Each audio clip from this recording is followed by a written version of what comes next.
இன்று நாங்கள் திருவண்ணாமலையிலே என்னுடைய இலங்கை தமிழரசு கட்சியின் பணிமனையிலே திருவண்ணாமலை மாவட்டத்தை பிரதிநிதிப்படுத்துகின்ற தமிழரசு கட்சியினுடைய உள்ளாட்சி மன்றங்களின் முன்னாள் உறுப்பினர்கள் எல்லோரும் ஒன்று கூடி இங்கே ஒரு தீர்மானத்தை நாங்கள் எடுத்திருக்கின்றோம்.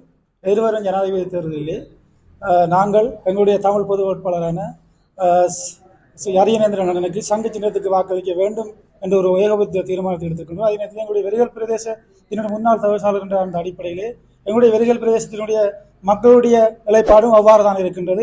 அந்த விருப்பத்தையும் நாங்கள் இன்று இந்த கூட்டத்தில் எடுத்துரைத்து நாங்கள் எதிர்காலத்திலே எங்களுடைய தமிழரசு கட்சியின் தலைமைத்துவம் எங்களுடைய இந்த முடிவுகளை ஏற்று எதிர்காலத்திலே எங்களுடைய மத்திய குழுவும் அந்த பொது சின்னத்துக்கு அதாவது சங்கு சின்னத்துக்கு வாக்களிக்க வேண்டும் என்கிற தீர்மானத்தை எடுக்க வேண்டும் என இந்த இடத்திலே கேட்டுக்கொள்ள விரும்புகிறேன். திருவண்ணாமலை மாவட்டத்தில் இருக்கின்ற உள்ளூராட்சி மன்றத்தின் மக்கள் பிரதிநிதிகள் அனைவரும் ஒன்று கூடி எதிர்வரும் ஜனாதிபதி தேர்தலில் நாங்கள் என்ன வகையில் செயல்பட வேண்டும் என்ற ஒரு கருத்தாடல் இங்கே இடம்பெற்றது.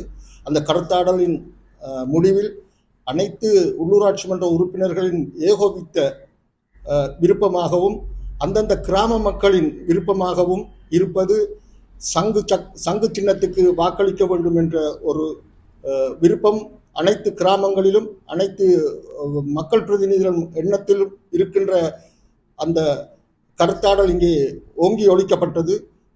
இன்று திருவண்ணாமலை மாவட்டத்தில் உள்ள உள்ளூராட்சி மன்ற உறுப்பினர்கள் அனைவரும் கூடியிருக்கிறோம். கூடி அடுத்து வரக்கூடிய ஜனாதிபதி தேர்தலிலே எத்தகைய நிலைப்பாட்டை நாங்கள் எடுக்க வேண்டும் என்று ஏறத்தாழ 2 மணி நேரம் ஆய்வு செய்தோம்.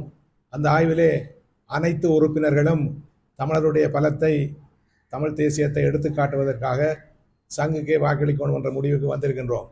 இந்த முடிவை நாங்கள் மத்திய குழுவிலே எடுத்து கூறி இடித்து உரைத்து மத்திய குழுவை இந்த தீர்மானத்தை ஏற்றுக்கொள்ள செய்ய வேண்டும் என்று இங்கே குழுமி இருக்கின்ற உறுப்பினர்கள் கேட்டிருக்கின்றார்கள்.